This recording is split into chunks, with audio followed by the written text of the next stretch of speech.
So week 2 of the trial of State of Minnesota versus Derek Chauvin is underway, and we had a surprise announcement at the end of week 1. We're going to talk about that, and we're going to get all of the trial testimony from day 6 in today's episode.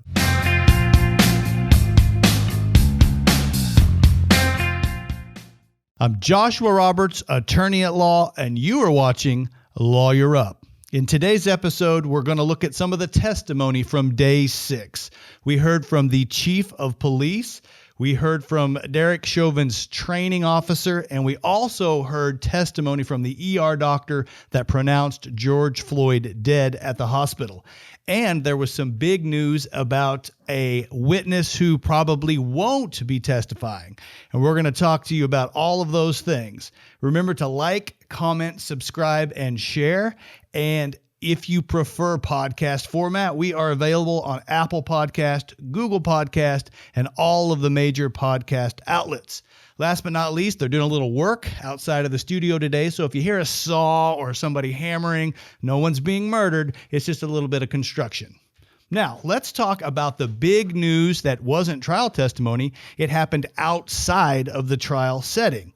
So you have to recall that in week 1 of the trial, Courtney Ross, and that's Floyd's girlfriend, was very candid about her and George Floyd's addiction issue. And she called out Maurice Hall is his name, and Shawanda Hill.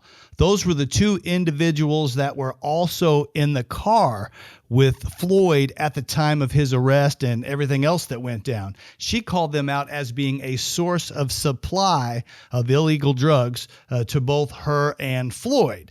Now, just before her testimony, the Maurice Hall, he let the court know through his attorney that if he were called to the stand to testify, that he would plead the Fifth Amendment privilege against self-incrimination. So he had previously done some media interviews where he claimed he was a key witness and that Floyd had done nothing wrong and that he would be his voice. Well, since that time, it came out that he had a few warrants out for his arrest for drugs and guns and a domestic issue. And he may have ultimately changed his mind about testifying after learning that he was going to be called out by Courtney Ross as essentially their drug dealer, at least one of them. Now, this is particularly troubling news for the defense, as Eric Nelson, who is the defendant's attorney, he had mentioned in opening statement that both of the vehicle passengers, Hill and Hall, they would both testify that Floyd had injected drugs in the car prior to the officer's arrival. So now with the revelation from the attorney that he will be pleading the Fifth, it doesn't look like the jury will be hearing from Hall. So we'll have to stay tuned as to Shawanda Hill and whether she testifies. But moving on to the testimony we did hear on day 6, we heard from Madaria Arredondo. Easy for me to say, right? He is the Minnesota chief of police, and he condemned the actions of Derek Chauvin for holding George Floyd down with his knee to the neck. He stated that once there was no longer any resistance, and clearly after Mr. Floyd was no longer responsive and motionless, to continue to apply that level of force to a person is not part of our policy, our ethics, or our training. He also went on to state that while officers are trained to de-escalate situations, it appeared that Officer Chauvin actually unnecessarily escalated this particular situation. He further stated that it was against police policy not to render aid to George Floyd after they had checked for a pulse and didn't find one. The jury also heard from Katie Blackwell. She was the Minneapolis Police Department training commander at the time of Floyd's death.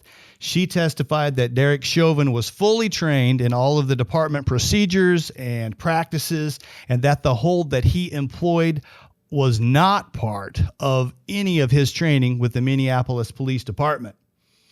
The jury also heard from Dr. Bradford Logenfeld. He was the ER doctor who pronounced Floyd dead at the hospital. He testified that George Floyd died not from drugs, not from a heart attack, but from asphyxia or a lack of oxygen. However, he did acknowledge on cross-examination that methamphetamine and fentanyl can cause shortness of breath and suppression of a person's breathing. He also stated that the lack of CPR by the officers at the scene lowered Floyd's chance of overall recovery.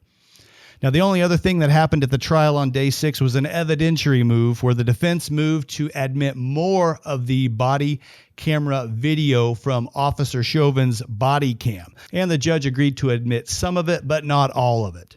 And that was day 6. I hope you enjoyed the episode. If so, hit that thumbs up like button for me. Subscribe to the channel if you haven't done so. And as always, I love it when you guys share me on social media. My name's Joshua Roberts, attorney at law, and you've been watching Lawyer Up. Send lawyers, guns, and money.